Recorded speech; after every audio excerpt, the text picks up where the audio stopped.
ইউক্রেনের পাশে এরদোয়ান, রাশিয়ার হুঁশিয়ারি, ইউক্রেনকে অস্ত্র না দেওয়ার আহ্বান। বাংলাদেশের গরিবরা খেতে পায় না, তাই ভারতে আসে অমিত শাহ। ভারতের 50% লোকের কোনো বাথরুম নেই, পাল্টা মন্তব্য বাংলাদেশের পররাষ্ট্রমন্ত্রী। 11 সেপ্টেম্বরের মধ্যে আফগানিস্তান ছাড়বে মার্কিন সেনারা। ইরানকে একরোখা জাতি বললেন নেতানিয়াহু, পরমাণু অস্ত্র অর্জন করতে দেওয়া হবে না। আগুন নিয়ে খেলবেন না, তাইওয়ান ইস্যুতে আমেরিকাকে খোলাখুলি হুমকি চীনের। সর্বশেষ পরীক্ষায় উত্তীর্ণ তুরস্কের নতুন আকিঞ্জি ড্রোন। হেফাজতের আরেক কেন্দ্রীয় নেতা গ্রেপ্তার। তুরস্ক গ্রিসের জঙ্গি বিমানের 2 দফা সংঘর্ষ। রাশিয়া ও ইউক্রেন গোলযোগপূর্ণ এলাকায় সংঘাত, ইউক্রেনের 2 সেনা নিহত। উত্তেজনা নিরসনে ইউক্রেন রাশিয়ার সংলাপ চায় তুরস্ক। ইউরোপীয় জোটের সঙ্গে সব আলোচনা বন্ধ করল ইরান। ভুয়া ডিগ্রি নিয়ে বিপাকে বাংলাদেশের মমতাজ। ইসরায়েলি জাহাজে হামলা। সর্বাধুনিক পরমাণু প্রযুক্তি আমদানি করছে পাকিস্তান। এবং সবচেয়ে থাকছে, আমেরিকার মোকাবেলায় ইরান রাশিয়া সম্পর্ক জোরদার জরুরি, প্রেসিডেন্ট রুহানি।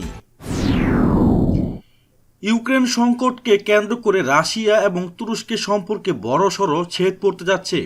রুশ মদতপুষ্ট বিচ্ছিন্নতাবাদীদের বিরুদ্ধে ইউক্রেনের সামরিক অভিযানকে কেন্দ্র করে ইউক্রেন রাশিয়া এখন যুদ্ধের মুখোমুখি।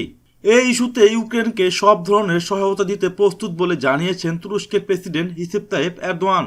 এই প্রেক্ষাপটে ইউক্রেনকে সমর্থন এবং পৃষ্ঠপোষকতা দেওয়ার বিরুদ্ধে তুরস্ককে হুঁশিয়ারি করে দিয়েছে রাশিয়া। যখন ডনবাস এলাকায় ইউক্রেন সরকার নতুন করে সামরিক অভিযান চালাতে পারে বলে জোরালো জল্পনা ছড়িয়ে পড়েছে, তখন এ হুঁশিয়ারি দিল রাশিয়া।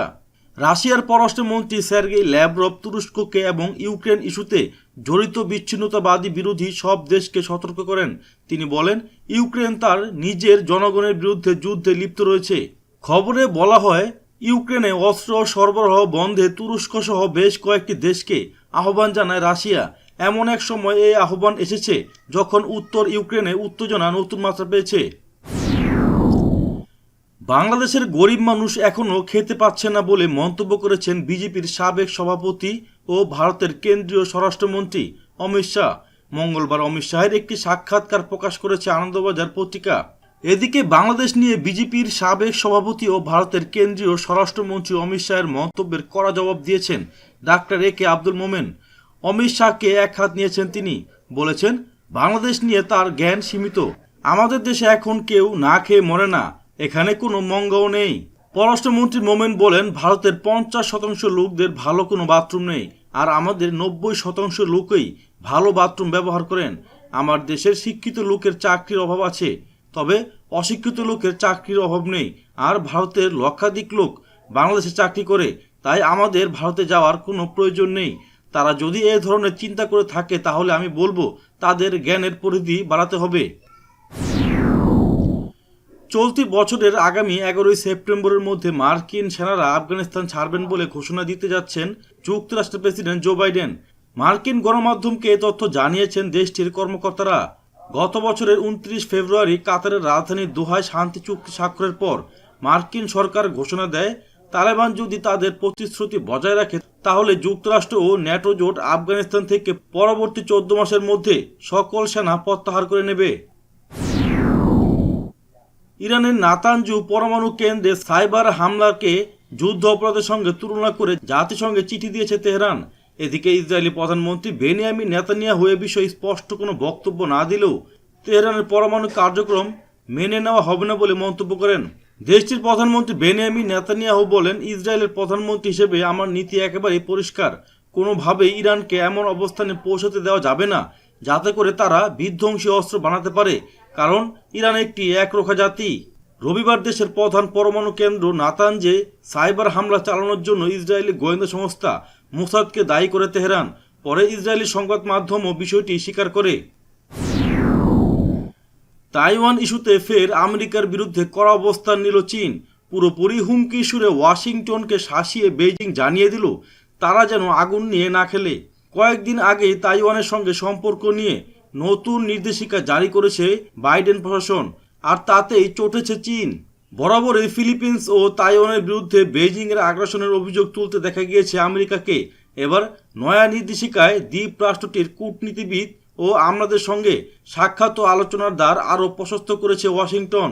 এদিকে সোমবারই তাইওয়ানের প্রতিরক্ষা মন্ত্রণালয় অভিযোগ জানায় সেদিন অন্তত 25টি চীনা যুদ্ধবিমান তাদের দেশের আকাশসীমায় ঢুকে পড়ে। সেগুলোর মধ্যে পারমাণবিক বোমারু বিমানও ছিল। তুরস্কের আকিঞ্জি ড্রোনের তৃতীয় প্রোটোটাইপ মডেল সর্বশেষ পরীক্ষায় সফলভাবে উত্তীর্ণ হয়েছে। সোমবার ড্রোন প্রস্তুতকারী প্রতিষ্ঠান বায়রাক্তার তুর্কি দৈনিক ডেইলি সাবাহকে এই তথ্য জানান।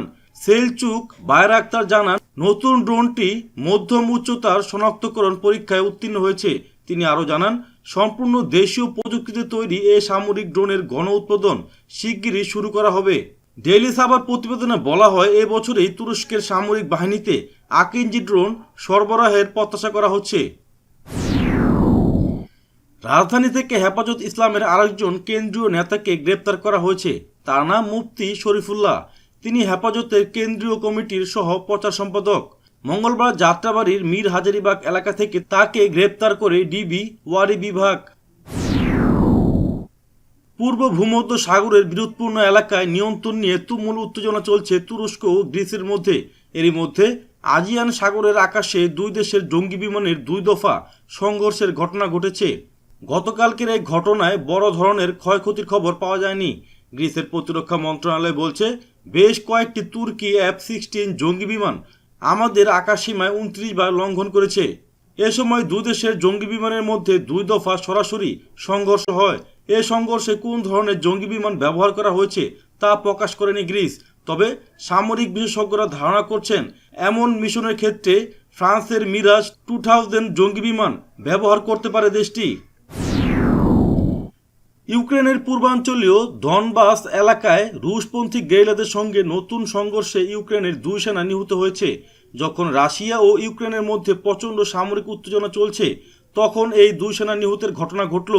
এদিকে তুর্কি প্রেসিডেন্ট রিসেপ তাইপ এরদোয়ান সংলাপের মাধ্যমে ইউক্রেন রাশিয়ার সীমান্তে উত্তেজনা মিটিয়ে ফেলতে আহ্বান জানিয়েছেন। কৃষ্ণসাগর অঞ্চলকে শান্তির অববাহিকায় রূপ দেওয়াই তুরস্কের উদ্দেশ্য বলে তিনি মন্তব্য করেন। ইউরোপীয় ইউনিয়নের সঙ্গে সব আলোচনা বাতিল করেছে ইরান।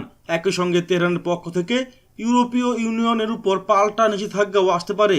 ইরানের পররাষ্ট্র মন্ত্রণালয়ের মুখপাত্র সাইয়েদ খাতিবজাদে কথা জানিয়েছেন ইউরোপীয় ইউনিয়নের পক্ষ থেকে তেহরানের উপর যে নিষেধাজ্ঞা আরোপ করা হয়েছে তার কঠোর নিন্দা জানান ইরানি পররাষ্ট্র মন্ত্রণালয়ের মুখপাত্র। বাংলাদেশের মূলধারার সংবাদ মাধ্যমে দাবি করা হচ্ছে লোকগানের জনপ্রিয় শিল্পী মমতাজ ভারতের গ্লোবাল হিউম্যান পিস বিশ্ববিদ্যালয় থেকে সম্মানসূচক ডক্টরেট ডিগ্রি পেয়েছেন।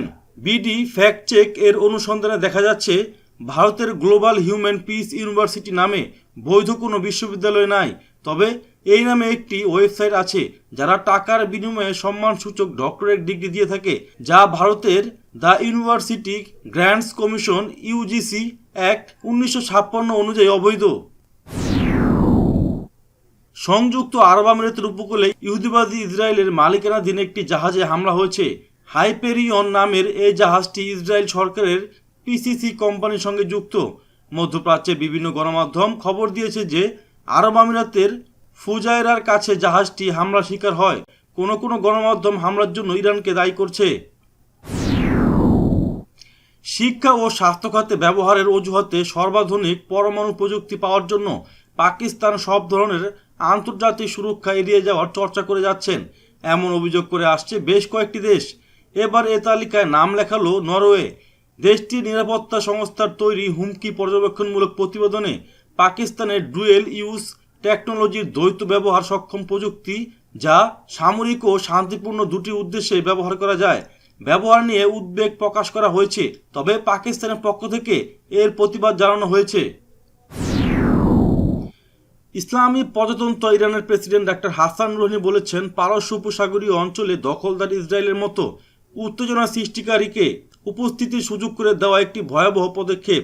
রাশিয়ার পররাষ্ট্রমন্ত্রী সের্গেই ল্যাভরভের সঙ্গে মঙ্গলবার এক বৈঠকে তিনি একথা বলেন।